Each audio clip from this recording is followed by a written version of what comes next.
안녕하세요. 종종 여기 채널을 통해 마음의 위안을 얻던 30대 여성입니다.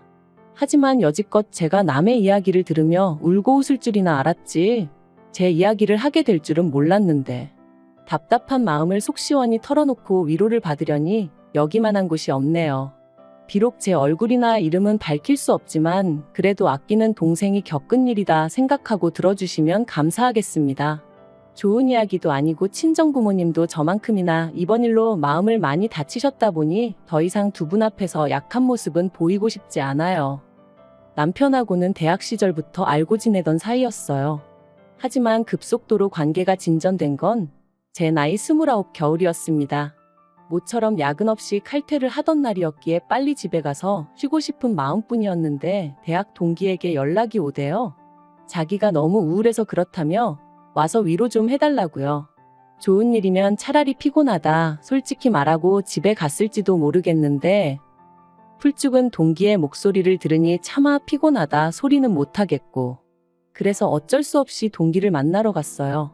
그런데 가니까 저만 온 게 아니라 다른 동기들도 둘이나 더 와 있더라고요. 게다가 우울하단 말도 거짓말이었습니다. 월요일 저녁이라 술 먹자고 불러내면 아무도 안 나올 것 같아서 그랬다는데 어찌나 짜증이 나던지.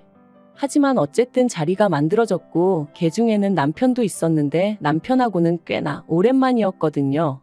그래서 기왕 이렇게 된 거 인사나 하고 들어가자 했던 건데, 그날의 만남을 계기로 남편하고 하루가 멀다 하고 연락을 주고받는 사이가 될 줄은 몰랐죠. 그리고 그렇게 연락을 주고받은 지 1년쯤 되던 때 남편에게 제대로 한번 만나보지 않겠냐는 고백을 받았습니다. 좋은 친구라고 생각했기에 그런 고백이 달갑지만은 않았던 게 사실이에요. 헤어지게 되면 친구 하나를 잃게 되는 거나 마찬가지잖아요. 뿐만 아니라 동기들 입에 오르내리게 되는 것도 싫었고, 그래서 처음엔 거절했어요.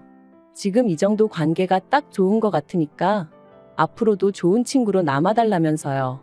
하지만 이후로도 남편은 농담인 듯 진담인 듯 자기 여자친구가 되어달라며 저를 졸랐고, 그렇게 반년 넘게 이어진 남편의 애정 공세에 결국 저는 마음의 문을 열었습니다. 얼마나 내가 좋으면 저럴까? 이렇게 나를 좋아해주는 걸 보니 헤어질 때 헤어지더라도 한번 만나보자 싶더라고요. 연애를 시작하고 저희는 정말 말 그대로 불타올랐어요. 남들이 못 봐주겠다고 할 정도로 닭살 커플이 따로 없었죠. 그리고 결국 자랑은 아니지만 사귄 지 반년 만에 저는 제가 임신을 했다는 걸 알게 되었습니다. 솔직히 말하자면 예상치 못한 소식의 기쁨보다는 충격이 더 컸던 것 같아요. 결혼 이야기까지 주고받던 사이는 아니다 보니 100%의 확신도 없었고, 그래서 혹시나 남편이 지우자고 하진 않을지 걱정이 되었거든요. 정말 별의별 상상을 다 하게 되더라니까요. 하지만 언제까지 감출 수 있는 것도 아니었기에 결국 일주일간의 고민 끝에 저는 남편에게 제 임신 사실을 알렸습니다. 그런데 남편이 보인 반응은 제 생각과는 많이 달랐어요. 바로 결혼하자 했거든요. 자기는 처음부터 저랑 결혼하고 싶었다면서 자기가 다 책임지겠다고요.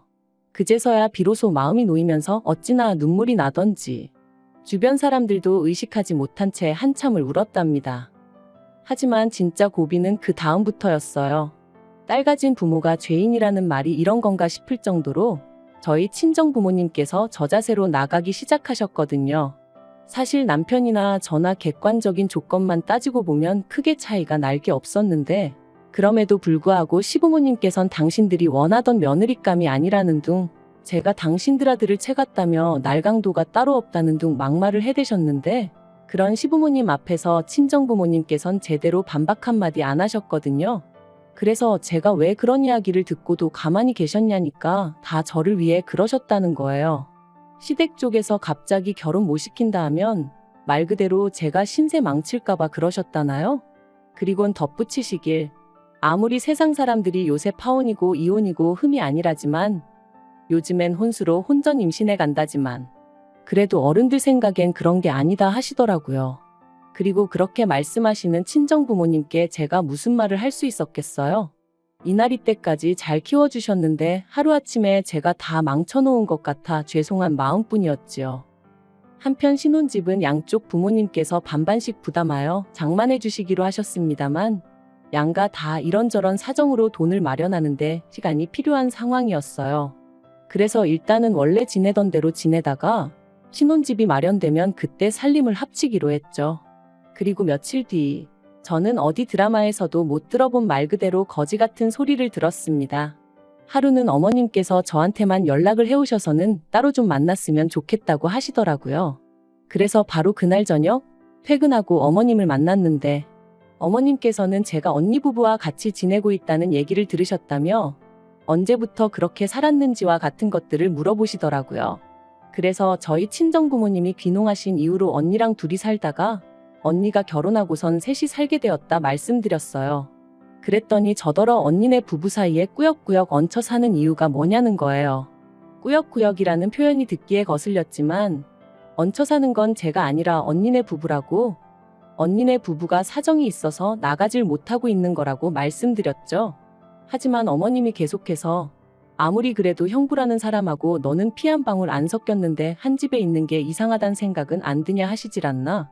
남녀 사이라는 게 불붙는 건 순식간이라며 내 아들하고도 결혼 이야기가 나오기도 전에 일을 저지르지 않았냐. 결국 듣다 못한 제가 도대체 하시고 싶은 말씀이 뭐냐고 단도직입적으로 여쭸어요. 그러자 어머님께서 네 형부랑은 아무 일도 없었냐는데 너무 더럽고 역겨워서 속이 다 미식거리더라고요.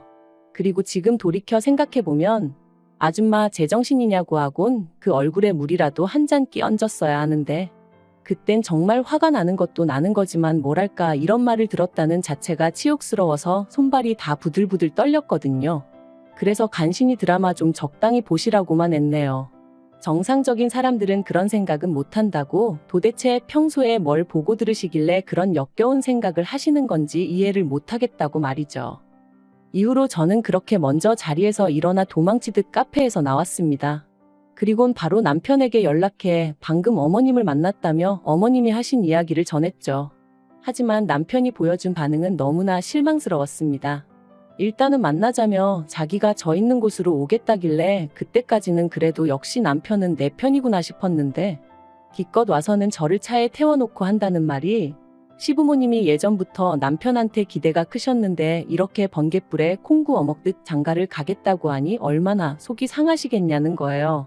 그러니까 저더러 그런 어머님 마음을 좀 이해해드리라나요? 어이가 없어서 당신 입장이나 내 입장이나 시부모님 입장이나 우리 부모님 입장이나 매한가지로 갔다. 하지만 우리 부모님은 당신한테 할 말 못할 말 가려 하시는 거 모르냐 했어요. 그랬더니 그거야 사람마다 성격이 달라서 그런 거랍니다. 그리고는 자꾸 저더러 안 좋게만 생각하지 말라고 애가 다 듣는다나요? 그래서 제가 남편더러 나한테 이래라 저래라 하지 말고 어머님 입단속이나 잘하라고 쏘아붙였어요. 하지만 상황은 그렇게 끝나지 않았습니다. 출산 예정일까지 한 달이 채 남지 않았던 시점이었는데 친정어머니한테 연락이 왔어요. 그리고는 하시는 말씀이 좀 전에 저희 어머님이 이모님하고 같이 오셨다 가셨답니다. 참고로 제 친정은 서울에서 차로 3시간 거리에 떨어져 있고 남편이 주소를 알려드렸대요. 별 생각 없이 그냥 물어보시니 알려드렸다나요? 아무튼 그렇게 오셔서는 저희 친정부모님께 아무래도 제 뱃속에 있는 아이가 당신 손자가 아닌 것 같다면서 유전자 검사를 해봤으면 좋겠다 뭐 그런 식으로 말씀을 하시더랍니다. 혼전 임신한 게 영 신경이 쓰여서 그렇다며 이해해달라고 하셨다는데 저희 친정부모님께서 어처구니가 없어서 그런 쓸데없는 말씀을 하시려고 여기까지 오셨냐? 입 밖으로 떠든다고 다 말이 아니다 한마디 하셨답니다. 그리고는 커피 한 잔 못 드리겠으니 그냥 가시라셨다고요. 그날도 혹시나 당신들이 잘하면 저를 좀 더 아껴주시려나 싶어서 웬만하면 뜻에 맞춰드리려고 했는데 말 같지도 않은 소리에 그때만큼은 정말이지 어머님 머리를 다 잡아 뜯어놓고 싶은 걸 꾹 참으셨다대요. 그리고 그런 이야기를 전해 듣는 내내 저도 온몸이 바들바들 떨렸습니다. 저한테 막말을 하신 것도 부족해 저희 친정부모님한테까지 그러셨다는 걸 용서할 수가 없었으니까요. 그래서 퇴근한 남편에게 어머님인지 나인지 선택하라 했어요. 나는 도저히 어머님하고 잘 지낼 수가 없다고, 어머님 용서 못한다고요. 그랬더니 남편이 한숨을 쉬면서 그래도 시어머니한테 말버릇이 그게 뭐냐더니 자기는 뭐 어떤 선택도 할 수 없다면서 그럼 저만 연 끊고 살라대요? 그리고는 뭐라더라. 원래 여자가 잘 들어오면 부모 자식 간에 안 좋던 사이도 좋아진다던데 우리 집은 왜 시작부터 이렇게 이 난린지 모르겠네 그러는데 남편 말로는 혼잣말이라고 했지만 제가 느끼기엔 완전히 저 들으라고 하는 소리였거든요. 정말 배신감에 치가 떨리더라고요. 그래서 그 자리에서 어머님한테 전화드려서는 저희 친정 가서 미친 소리 하신 거 다 들었다고 그렇게 찝찝하시면 저희 애 보지 말고 사셔라. 저도 며느리로 인정 안 해주셔도 된다 하고 소리 질렀습니다. 저도 어머님을 제 시어머니로 인정 안 해드릴 거라면서요. 그리고 이후로 출산일까지 어머님하고 정말 연락 딱 끊고 지냈어요. 원래도 뭐 얼마나 미주알 고주알 말하던 고부관계도 아니었지만요. 그런데 출산하고 이틀째 되던 날 보나마나 남편이 말했을 테지만 어떻게 아셨는지 어머님하고 이모님이 오셨더라고요. 이모님이 제 손에 5만 원짜리 2장 쥐어주시면서 하시는 말씀이 저희 어머님이 말은 좀 세게 해도 정 많고 속 깊은 분이라며 죄송하다고 하랍니다. 저도 자식을 낳았으니 엄마의 심정을 이해하지 않냐면서요. 모든 게 성가시고 짜증나고 그래서 그냥 가시라 했어요. 그런데 한 2주쯤 지났나? 그 무렵부터 어머님이 먼저 연락을 해오셔서는 뭐 필요한 건 없냐? 먹고 싶은 건 없냐? 그리고는 우리 손자 보고 싶다 그러시는데 사람이 죽을 때가 되면 안 하던 짓을 한다더니 뭐 시한부 판정이라도 받으셨나? 별 생각이 다 들대요? 그리고 말이 나왔으니 말이지만 저는 어머님의 일방적인 태세 전환이 하나도 반갑지 않았어요. 하다못해 미안하다 사과라도 하셨으면 모를까. 대충 어물쩍 넘어가려는 어머님의 태도가 괘씸하고 분할 뿐이었네요. 그리고 며칠 뒤 저는 어머님이 왜 그렇게 하루아침에 달라지셨는지 그 이유를 알게 되었습니다. 그건 바로 어머님이 기어이 유전자 검사를 해보셨기 때문이셨죠. 물론 당연히 남편의 친자가 맞았고요. 저는 남편 방에서 발견한 유전자 검사 결과지를 움켜쥐고 언니에게 전화해 나 좀 데리러 와달라고 했어요. 그리고 나이와 함께 간단한 짐만 챙겨 언니의 집으로 향했습니다. 몇 시간 뒤 남편에게 전화가 왔고 저는 그런 남편에게 당신도 당신 어머니도 사람도 아니라고 어떻게 그럴 수가 있냐고 소리를 질렀습니다. 나는 너무 치욕스럽고 모욕당한 기분이라고. 내가 언제 당신 동남아 여행하고 그런 걸로 의심하고 그런 적 있냐 소리를 질렀죠. 그리고는 두 사람한테 너무 실망이라니까. 기껏 남편이 한다는 소리가 친자 결과 잘 나왔고 덕분에 어머님 마음 풀어지셨고 모든 게 다 좋은데 뭐가 문제냐는 거예요. 그리고는 저더러 오히려 지금 이를 키우는 사람은 저라면서 이러지 말고 만나서 대화로 풀자 하는데 제가 됐다고 상종도 하기 싫다고 2번 다시 연락하지 말라 했네요. 그런데 바로 이튿날 이번엔 남편이 저희 언니 집으로 찾아왔어요. 그리고는 자기랑 같이 시댁에 가자면서 자기가 어머님한테 사과받게 해주겠다대요. 그래서 아이는 언니에게 맡기고 남편을 따라 나섰습니다. 남편이 애도 데려가자 했지만 제가 너도 시부모님도 아직 내 애 볼 자격 없으니 꿈도 꾸지 말라고 했어요. 그리고 그렇게 시댁에 도착했는데 어머님은 제대로 사과를 하시기는커녕 오히려 당신이 서운하다, 억울하다. 당신은 그저 매사 확실한 게 좋아서 그런 건데 제가 상처를 받았다니 유감이다. 그런데 떳떳한데 왜 그렇게 싫어라 한 거냐? 아직도 그건 좀 이해가 안 된다. 그리고 사람들이 형부랑 처제랑 한 집 산다고 하면 원래 다 안 좋은 생각을 하기도 한다. 정말이지 도대체 뭐가 문제인지를 모르시는 건지 모른 척 하시는 건지 한마디로 말이 통하지가 않았죠.